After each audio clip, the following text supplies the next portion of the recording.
আজকে বরবটি দিয়ে চিকেন আর পটেটো দিয়ে রাইস বানাচ্ছি, আপনাদের সাথে দেখাচ্ছি।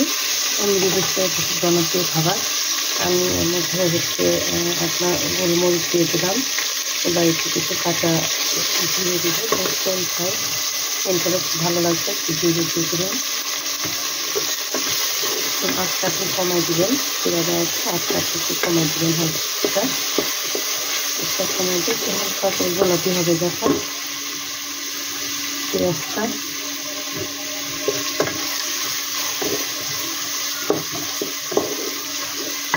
গোলাপি হয়ে গেছে, তখন আমি চিকেনটা আগে থেকে বানিয়ে রেখেছিলাম, চিকেনটা দিয়ে দিলাম।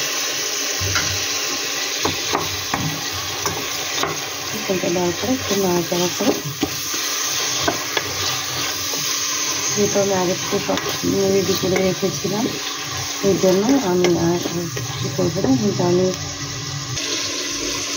এর মধ্যে বরবটি আর পটেটোটা আগে থেকে ফ্রাই করে রেখেছিলাম, আর বরবটিকে সেদ্ধ করে রাখছি, এটা আমি পুরোটাই দিয়ে দেবো। আমি 1 কেজি চাউলের রাইস বানাচ্ছি আজকে, তো এটা আমি পুরোটা ঢেলে দিলাম।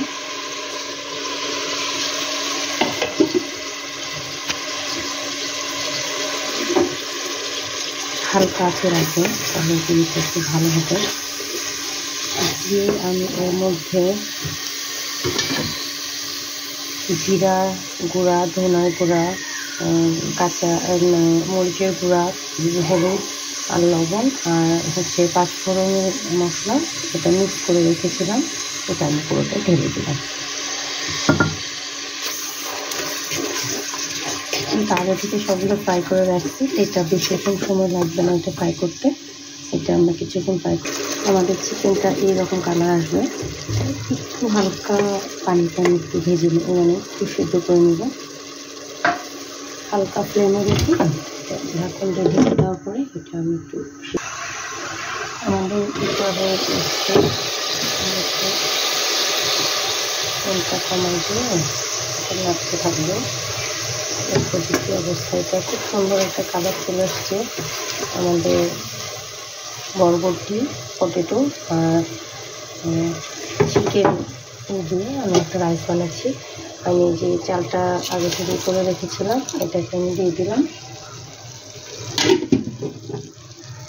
একটু হালকা নাড়াচাড়া করে, বেশি করার দরকার নেই, যেহেতু আমরা আগে থেকে সিদ্ধ করে রাখছি, এটা জাস্ট কোনো রকম একটু মিক্স। আমাদের রাইসটা এই অবস্থায় ভাজা ভাজা হয়ে এসছে। তো আমি এখন এর মধ্যে পরিমাণ মতো, যে পরিমাণ চাল নিচ্ছি আমি 1 কেজি চালে পানি 4 কাপ লাগবে, এই পানিটা ফুটা রেখেছিলাম, এটা আগে থেকে দিয়ে দিলাম। এই তো আমাদের রাইস হয়ে গিয়েছে, খুব চমৎকার, যে দেখে বুঝতে পারতেছেন কত সুন্দর হয়েছে। এই যে অবশেষে আমাদের সেই রাইসটা হয়ে গিয়েছে চমৎকার। আপনারা আমাদের সাথে থাকবেন, লাইক ও শেয়ার ও কমেন্টস করবেন, সাবস্ক্রাইব করতে ভুলবেন না। অনেক অনেক ধন্যবাদ। আসসালামু আলাইকুম।